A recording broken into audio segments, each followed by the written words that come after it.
fundsupermart.com. What is your outlook on the Malaysian equity market in 2014?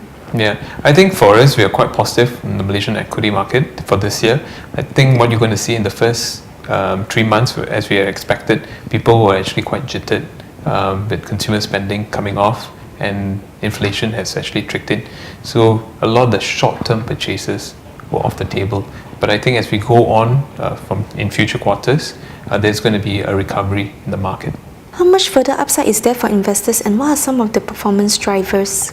Yeah, I think there's still plenty of upside, especially for the Malaysian fund that we have. And where I see that is because one of our key heavy hitters were the consumer spending has actually come off. So the likes of Aeon company has actually come off by about 15 to 20% since the beginning of this year. And that would actually recover if they continue to roll out more malls. So I think there's going to be much upside from consumer spending recovery. Construction sector will start to pick up, and hopefully the banks will start to improve as they move lending from consumer lending to corporate lending. What are some of the risks that may materialize?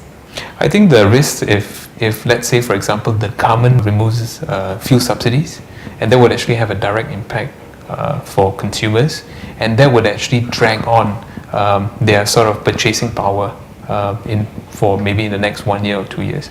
So if the government does it gradually, remove our subsidies, maybe 5 cents or 10 cents gradual, then it should be okay. But if they do it in one go, with a hike in toll hikes, then consumer is going to get quite beaten down. How is your portfolio position, and how are you planning to go about the business of investing in 2014?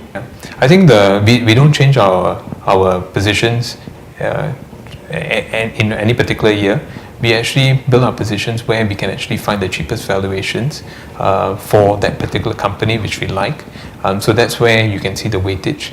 And for this year, I think the portfolio is well positioned for recovery. So if you notice, the top holding in the fund is actually Aeon company, and because if consumer sentiment starts to recover, Aeon will be the main beneficiary, and you will see the performance of the fund doing much better than the last quarter.